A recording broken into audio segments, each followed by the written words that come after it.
시편 18편 32절입니다. 이 하나님이 힘으로 내게 띠띠우시며 내 길을 완전하게 하시며. 아멘. 18편 32절을 패션 성경으로 읽겠습니다. 하나님이여, 주님은 권능으로 나를 감싸셨고 나의 길을 완전하게 하셨나이다. 아멘.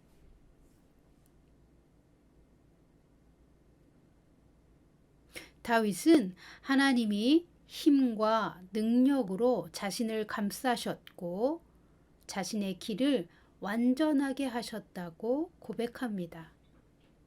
하나님이 우리의 길을 완전하게 하시는 분이라는 말입니다.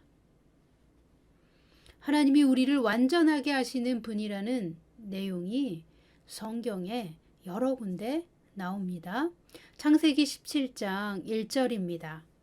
아브라함이 99세 때에 여호와께서 아브라함에게 나타나서 그에게 이르시되 나는 전능한 하나님이라. 너는 내 앞에서 행하여 완전하라. 아멘. 하나님이 아브라함에게 너는 내 앞에서 행하여 완전하라 라고 하셨습니다. 히브리서 5장 8절과 9절도 보십니다. 그가 아들이시면서도 받으신 고난으로 순종함을 배워서 온전하게 되셨은즉 자기에게 순종하는 모든 자에게 영원한 구원의 근원이 되시고. 아멘. 골로새서 1장 28절도 보십니다.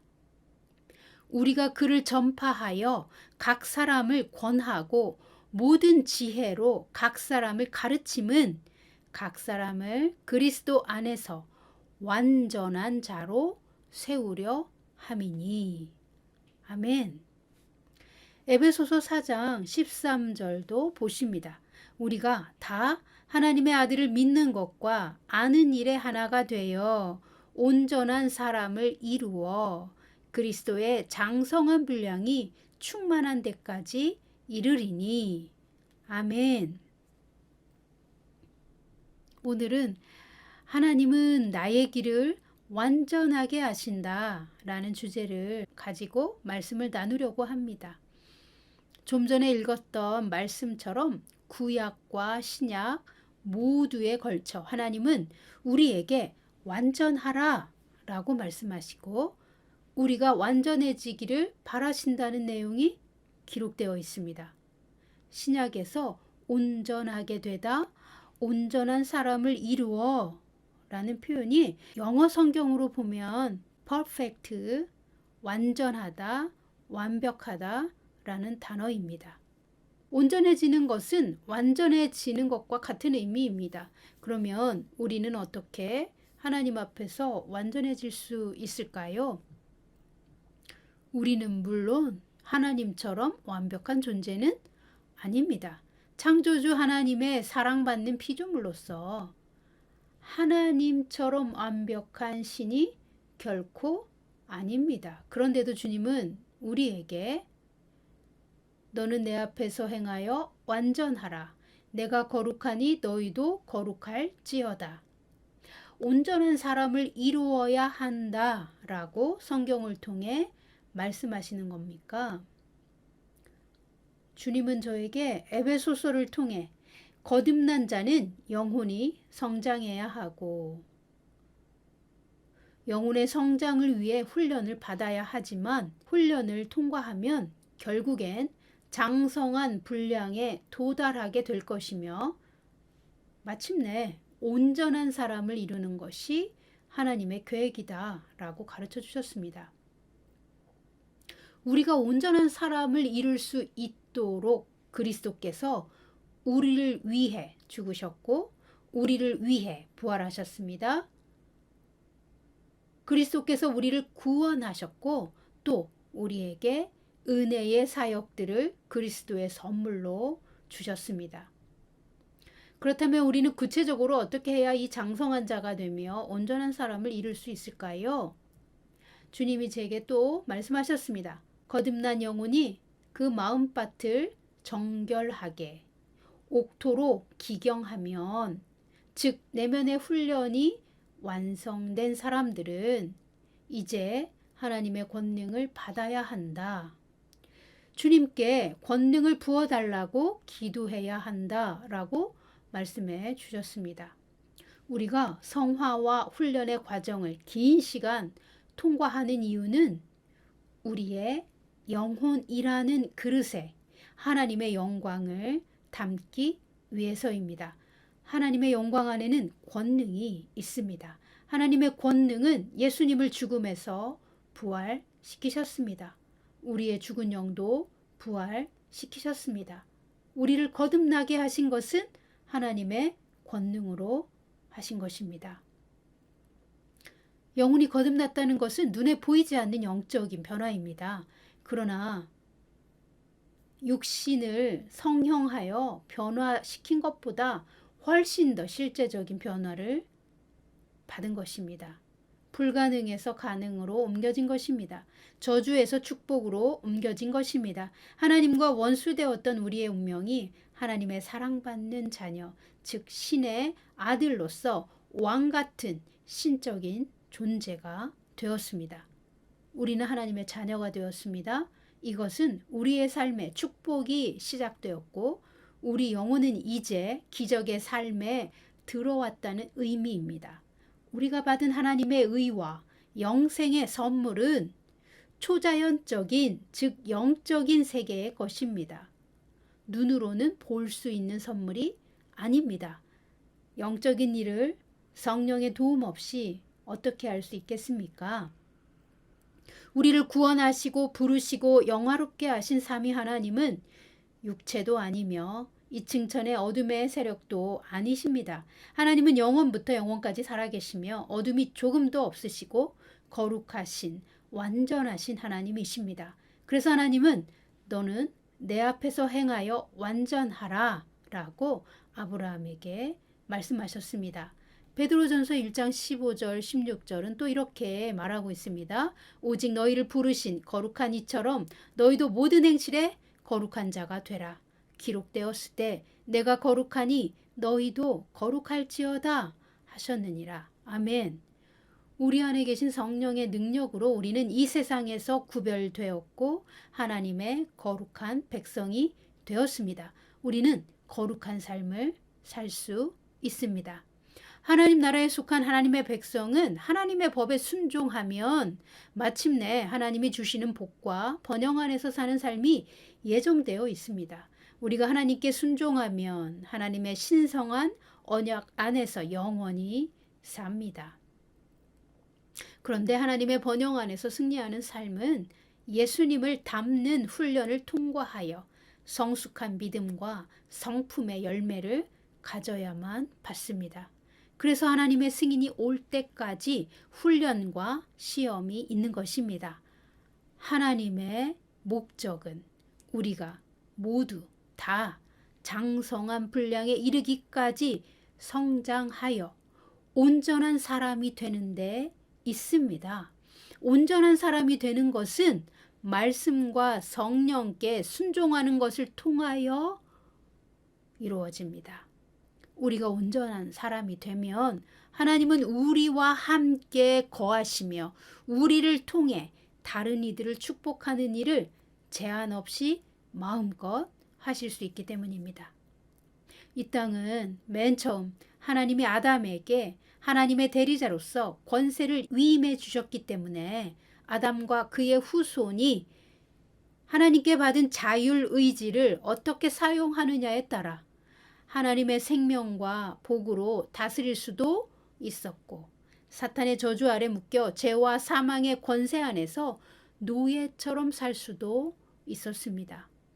첫사람 아담은 우리가 아는 것처럼 하나님이 주신 자율의지에 그 선택과 결정권을 가지고 하나님이 주신 생명과 복 대신 사탄의 저주를 선택했습니다. 사단의 거짓말에 미혹되어 속았기 때문입니다. 피조물의 한계였습니다.